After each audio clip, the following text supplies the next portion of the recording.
दोस्तों, आज की कहानी रूसी लोक कथा पर आधारित है जिसका शीर्षक है चोरी की सजा। एक गांव में एक बूढ़ा किसान अपनी पत्नी के साथ रहता था। उसका एक छोटा सा खेत था। उस खेत में कुछ सब्जियां बोकर और उसे बेचकर अपना और अपनी पत्नी का गुजारा किया करता था। एक बार किसान ने सोचा कि इस बार वह पूरे खेत में सलगम की खेती करेगा।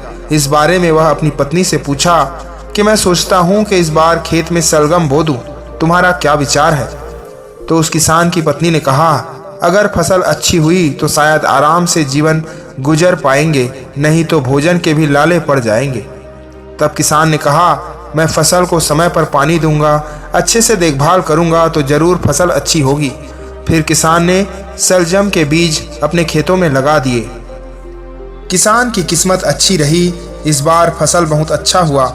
एक दिन बूढ़ा किसान खेत पर गया तो वह देखकर हैरान रह गया कि खेत में जगह जगह सलगम के टुकड़े फैले हुए मिले। किसान की समझ में नहीं आया कि यह कैसे हो सकता है। वह सोचने लगा कि यदि कोई आदमी सलगम चुराता तो पूरी के पूरी सलगम उठा कर ले जाता। सलगम के टुकड़े करके किसी ने मेरा नुकसान करने की कोशिश की है। यह काम जरूर किसी दुश्मन का है। यह विचार करते हुए किसान घर पर आ गया और अपनी पत्नी से सभी बातें बता दी और कहा, मेरी समझ में नहीं आ रहा है कि हमारी दुश्मनी किससे है। तब किसान की पत्नी बोली, हमारी दुश्मनी तो किसी से नहीं, जरा खुलकर बताओ क्या बात है। तब किसान ने कहा, किसी ने हमारा नुकसान करने की कोशिश की है। अपने खेतों में ढेरों सलगम के टुकड़े पड़े हुए मिले हैं। अगर कोई व्यक्ति चोरी करता तो पूरा सलगम ही निकाल ले जाता। यह तो किसी दुश्मन की चाल लगती है जो उसने सलगम के टुकड़े कर डाले। भला हमारा दुश्मन कौन हो सकता है? तब उसकी पत्नी बोली, लगता है तुम्हारा दिमाग बूढ़ा हो गया है, तभी दुश्मन की बात सोच रहे हो। भला हमारा दुश्मन कौन हो सकता है? जरूर कोई जंगली जानवर हमारी फसल खा रहा होगा। किसान को अपनी पत्नी की बात जच गई और खेत में पहरा देने चला गया। वह हाथ में कुल्हाड़ी लिए खेत के किनारे घास में छिपकर बैठ गया। आधी रात में अचानक एक भालू आया और सलगम निकालकर कुछ खाने लगा और कुछ फेंकने लगा। किसान ने आव देखा न ताव, अपनी कुल्हाड़ी जोर से भालू की तरफ मारी। कुल्हाड़ी भालू के पैर पर जा पड़ी और उसका एक पैर कटकर गिर गया। भालू दर्द से चिल्लाता हुआ लंगड़ाकर जंगल की ओर भाग गया।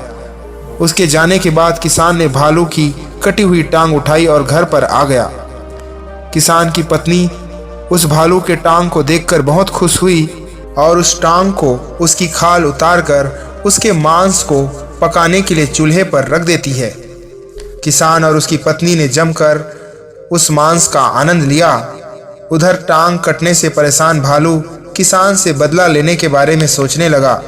भालू जंगल में एक लकड़ी तोड़कर वह अपनी चौथी टांग बना लेता है और ठक ठक की आवाज के साथ चलने लगा। फिर एक दिन वह भालू मौका देखकर वह सुबह किसान के घर पर पहुंच गया। उसके घर के बाहर से वह गीत गुनगुनाने लगा, मेरी टूटी टांग मुझे तू पहचान, तूने अपाहिज मुझे बनाया है, आजा आजा बाहर आजा, मुश्किल में है तेरी जान। भालू की आवाज सुनकर किसान और उसकी पत्नी थर थर कांपने लगे। वे जल्दी से दरवाजा बंद करने के लिए दौड़ पड़े। तब तक भालू उसके घर के भीतर आ चुका था। दोनों डर के मारे अलमारी के भीतर छुप गए। भालू घर में इधर उधर गाना गाता और लंगड़ाता हुआ घूम रहा था। उसकी लकड़ी की टांग ठक ठक की आवाज कर रही थी। अचानक उसकी लकड़ी की टांग निकल गई और वह अपना संतुलन खो बैठा। भालू घर की सीढ़ियों के पास बने तहखाने में जा गिरा। किसान को ज्यों ही भालू के तहखाने में गिरने की आवाज आई, तब दोनों किसान और उसकी पत्नी अलमारी से बाहर निकलकर तहखाने का दरवाजा बंद कर दिया। किसान की पत्नी घर के बाहर जाकर शोर मचाने लगी।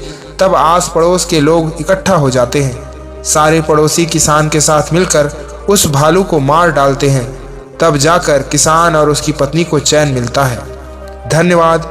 ऐसे ही प्रेरक कहानियों के लिए हमारे चैनल को लाइक, शेयर और सब्सक्राइब जरूर करें।